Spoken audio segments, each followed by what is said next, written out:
আসসালামু আলাইকুম, welcome back to my channel. আশা করি আপনারা সকলেই ভালো আছেন। আল্লাহর রহমত এবং আপনাদের দোয়ায় আমি আলহামদুলিল্লাহ ভালোই আছি। আজকের রেসিপিতে থাকবে ফিশ কোরমা বা মাছের কোরমা। বন্ধুরা, আপনারা এটা যে কোনো বড় মাছ দিয়ে করতে পারেন, রুই, কাতলা, ইলিশ।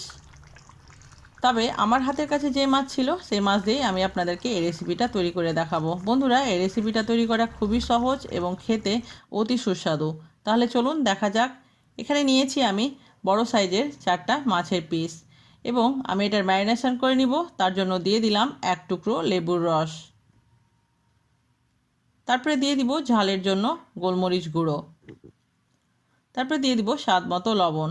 যেহেতু কোরমাতে কোনো হলুদ পড়ে না বা হলুদ দেওয়া হয় না, সেই জন্য আমি এখানে হলুদ বা লঙ্কার গুঁড়ো কিছুই ব্যবহার করব না। ঢেকে রেখে দিব 10 থেকে 15 মিনিটের জন্য। এখানে আছে কিছুটা কাজু বাদাম এবং চারমগজ। এটাকে আমি আধ ঘন্টা আগে থেকে জলে ভিজিয়ে রেখেছিলাম। এবার আমি এটার পেস্ট তৈরি করে নিব। এখানে আছে কাঁচা লঙ্কা ঝালের জন্য এবং একটা বড় সাইজের পেঁয়াজ কুচোনো। এই কাঁচা লঙ্কা এবং পেঁয়াজটাকে আমি মিক্সিতে ব্লেন্ড করে নিব এবং বাকি পেঁয়াজটা যেটা আছে ওটার আমি বেরেস্তা তৈরি করব। চুলোয় কড়াই চাপিয়ে দিয়েছি এবং দিয়ে দিব সরিষার তেল। তেলটা যখন গরম হয়ে যাবে তখন আমি কুচো করে রাখা পেঁয়াজটা দিয়ে দিব এবং চুলোর আঁচটাকে মিডিয়াম টু হাই রেখে আমি এই পেঁয়াজ বেরেস্তাগুলোকে ভেজে নিব। অনবরত নাড়তে হবে, নাহলে কিন্তু এক সাইড বা পেঁয়াজটা সম্পূর্ণভাবে গোল্ডেন ব্রাউন হবে না। যখন দেখবেন যে আপনাদের পেঁয়াজে হালকা গোল্ডেন ব্রাউন কালার চলে এসছে, তখন চুলোর গ্যাসটা বন্ধ করে দিবেন এবং তেলের যে তাপ থাকবে সেটাতেই কিন্তু পেঁয়াজটার সুন্দর একটা কালার চলে আসবে। এবার আমি উঠিয়ে নিব ভালোভাবে। একটা ছাঁকনিতে রেখে দিব যেন এর এক্সট্রা তেলটা নিচে পড়ে যায়। এবার ওই বাকি তেলটার মধ্যে দিয়ে দিব আগে থেকে ম্যারিনেশন করা মাছের পিসগুলো। চুলোর আঁচটাকে মিডিয়াম টু হাই রেখে এই মাছের পিসগুলোকে আমি ভেজে নিব। 2 মিনিট রাখার পর আমি এক পিঠকে উল্টিয়ে দিব। যখন অপর পিঠটাও 2 মিনিট হয়ে যাবে তখন আমি চুলোর গ্যাসটাকে হাই করে মাছগুলোকে হালকা গোল্ডেন ব্রাউন করে ভেজে নিব। আমার চ্যানেলে যদি নতুন থাকবেন বন্ধুরা, তো চ্যানেলটাকে অবশ্যই সাবস্ক্রাইব করবেন আর পাশে থাকা বেল আইকনটি প্রেস করে অল নোটিফিকেশন অন করবেন। আর আমার ভিডিও যদি ভালো লাগে অবশ্যই লাইক এবং শেয়ার করবেন। মাছগুলো ভাজা হয়ে গেছে, এবার আমি উঠিয়ে নিব।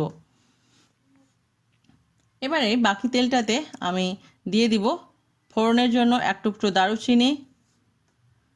তারপরে দিয়ে দিব 4টে এলাচ, আমি এখানে ছোট এলাচ দিচ্ছি। তারপরে দিয়ে দিব কয়েকটা লং। বন্ধুরা, চাইলে আপনারা এখানে ঘি এবং তেল দুটোই ব্যবহার করতে পারেন। তারপরে দিয়ে দিয়েছি আমি গোলমরিচ। এবার দিয়ে দিলাম বেটে রাখা পেঁয়াজ এবং কাঁচা লঙ্কাটা। এবার দিয়ে ভালোভাবে এটাকে কষিয়ে নিব 1 মিনিটের মতো। তারপরে দিয়ে দিব আদা রসুন বাটা। আদা রসুন বাটার গন্ধ যাওয়া পর্যন্ত এটাকে আমি কষিয়ে নিব। চুলোর আঁচটাকে রেখেছি মিডিয়াম আছে। তারপরে দিয়ে দিব এখানে টক দই। টক দইটা দেওয়ার আগে আমি ভালোভাবে ফেটিয়ে নিব যেন এখানে কোনো দানাভাব বা লাম্পস না থাকে। আপনারাও কিন্তু টক দই ব্যবহার করার আগে ফেটিয়ে নেবেন। দেখতে পাচ্ছেন কোনো দানাভাব নেই এবং আমি কিন্তু এই পর্যায়ে চুলোর গ্যাসটাকে বন্ধ করে দিয়েছি। বন্ধুরা, টক দই ব্যবহার করার সময় যদি আপনাদের ভয় লাগে তাহলে চুলোর গ্যাসটা বন্ধ করে দিবেন, তারপরে সম্পূর্ণ মিশিয়ে চুলোর গ্যাসটাকে অন করে দিবেন। দেখবেন দইটা ফাটবে না এবং গ্রেভিটাও কিন্তু খুব ভালো হবে। এবার দিয়ে দিব কাজু বাদাম এবং চারমগজ বাটাটা দিয়ে আমি এটাকে ভালোভাবে মিশিয়ে নিব।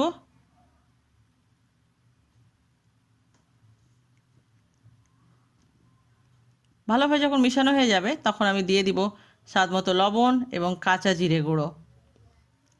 এই মশলাটা দেওয়ার পর আমি ভালোভাবে এটাকে আবারও 1 থেকে 1.5 মিনিটের মতো কষিয়ে নিব এবং চুলোর আঁচটা আছে মিডিয়াম আছে। এবার আমি গ্রেভির জন্য অ্যাড করব গরম জল। বন্ধুরা, সবসময় আমি বলি গ্রেভির জন্য কিন্তু গরম জল অ্যাড করবেন, দেখবেন আপনাদের তরকারির কালার এবং টেস্ট দুটোই ভালো আসবে। নেড়ে নিব এবং একটু ঢেকে দিব যেন এর ফুটতে থাকে। ফুটে গেছে জলটা। এবার আমি আগে থেকে ভেজে রাখা মাছের পিসগুলো অ্যাড করব। অ্যাড করার পর চুলোর আঁচটাকে আমি মিডিয়াম করে দিব। আবারও ঢেকে দিয়েছি। ঢাকনা খুলে চেক করব 2 মিনিট পরে। এবার আমি আলতো হাতে মাছের পিসগুলোকে উল্টিয়ে দিব যেন অপর পিঠটাও সুন্দরভাবে ময়েস্ট হয়ে যায়। আবার আমি ঢেকে দিব 2 মিনিটের জন্য। মাছটা আমার অলমোস্ট রেডি।